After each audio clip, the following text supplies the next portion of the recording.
Yep. Practice 10 tomorrow.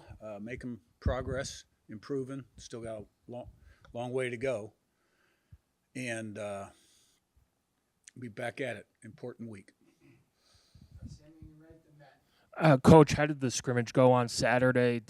What takeaways did you have from it? Too many penalties, like almost every first scrimmage we've ever had. Too many missed assignments. And there was good, there was bad, and there was ugly. But the effort and the competition was good. Matt, on the right, and Liz. Coach, I want to ask you about LeBron Bond. I know it's tough for freshmen to get on the field, but was here in the spring. I know you liked what you saw in the spring. Just your thoughts on what you've liked about him so far and the progress he's made since he got on campus back in January. Yeah, it's really important to him, football. He has picked up where he left off and gotten better. And still a little bit more consistency needed. But he's in a position to help us this fall. Liz, on your left, and Pete. Yeah, Coach, the NCAA announced a waiver in December for players like Luis Moore, JUCO athletes, to be eligible for this season. His waiver has been denied, and his eligibility is up in the air. He's had to sue, obviously, filed a lawsuit on Friday. Are you frustrated with the NCAA over how they've kind of handled this situation, his waiver request, and are you supportive of him having to go through the courts to play this season? Yeah, I think the issue with Lewis and a lot of other guys across the country right now is the Vanderbilt quarterback was still within his 5-year clock, whereas there's a group of guys that are at 5.5 years. I do support Lewis, but it's a legal matter, and that's all I can say about it. Pete, on your left, and Zach. Can you assess the running back room and what you're looking for from the running backs? And in particular, what was it about Hemby that you really liked? Yeah. Well, Hemby's a veteran. He's done it for a number of years in the Big Ten Conference. He's had a solid camp. He's got to improve on his pass protection. Kaelon Black has had a good camp. Beebe was back out there today. I thought Vanhorse really ran well in the scrimmage and pass pro'd well. Older veteran guy. Interesting story on him is when we first went to JMU in 19, he had been a walk-on the previous season and was a walk-on still. We opened with West Virginia.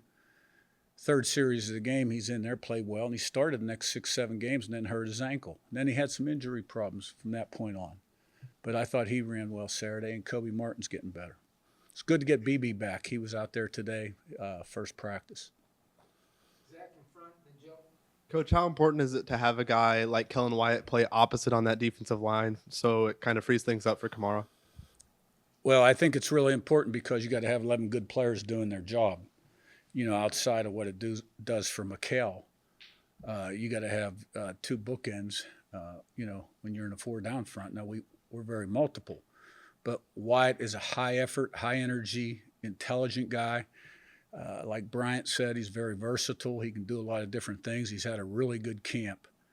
And, he'll be a big addition for us. Joe on your left, and then Colin.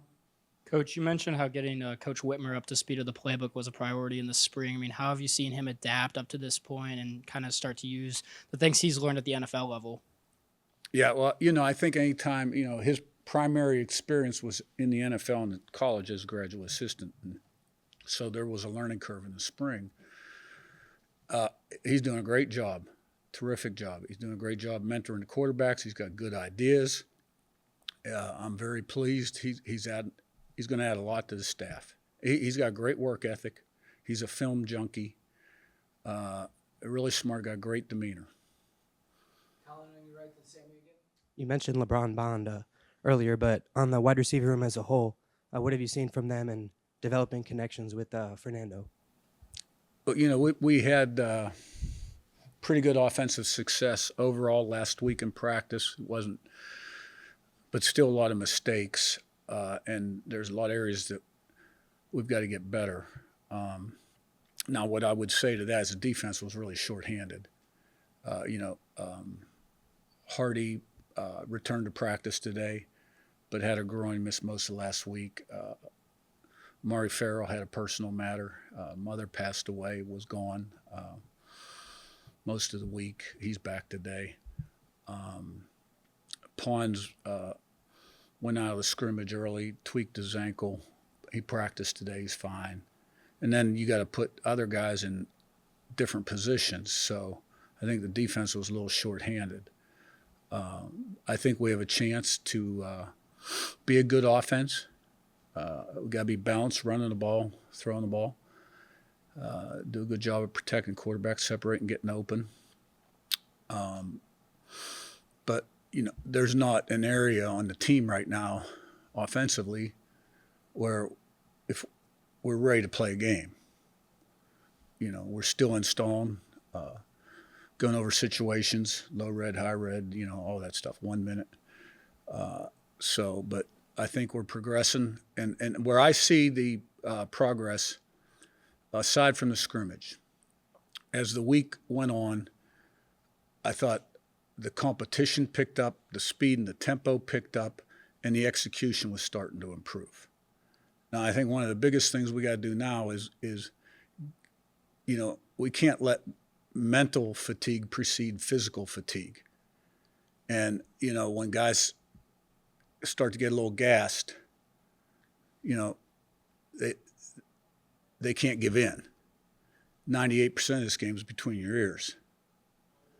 It's amazing if you run the team at the end of practice, and you run them on 10-10s or 10-40s, and you make them do it again, start at zero if they're not perfect by everybody. How on that 10th one, they run faster than they've ever run. And it's all between the ears. And but I think we've made good progress, but we've got a long way to go yet. Sam, when you're right to Matt. Coach, you have a couple new pieces on special teams with Mitch McCarthy coming in and a kickoff specialist. Can you talk about them and how they're progressing? And then also you have Nico back and some other guys. Well, it all starts with Langston, who's as good as there is in the country at short and long snapper. And Nico, who's been money as a field goal kicker. Okay, Frankie, who about 80% of his kickoffs have been non-returnable in his career.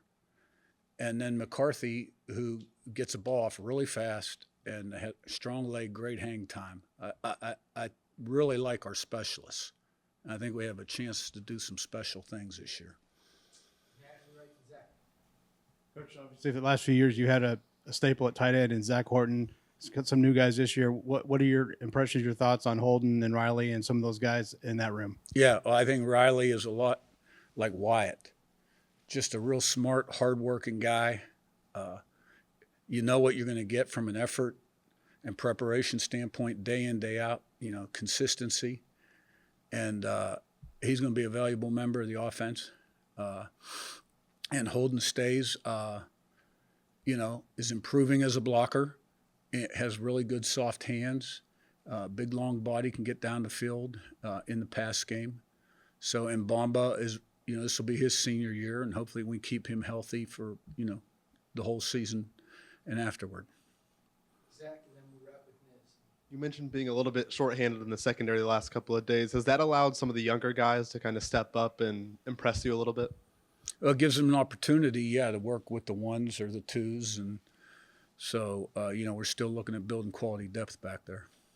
All right, Niz, last one. Yeah, offensive line has been obviously a big topic of discussion. How do you judge? I mean, because you played really well for most of the season. It was those kind of games against higher competition. How do you tell if the offensive line's ready for that, or is trending in the direction to be ready in those environments and those top tier competitions? Can you tell that they're further along this year than your last year? Can you tell they're more physically ready yet, or is that still something you'll see kind of once you get into games and things like that? I mean, I wouldn't focus in just on the offensive line in the two games where we fell short. I think you can look at all the positions where we need to play better. We had some protection issues against Ohio State. Some of it was communication and missed assignments. And Notre Dame, you can't say that we won the line scrimmage in that game. I think we've improved ourselves potentially with the guys that we've brought in. And I think we're in a good place right now. Starting to gel, but not ready to play a game. All right, thank you. Thank you.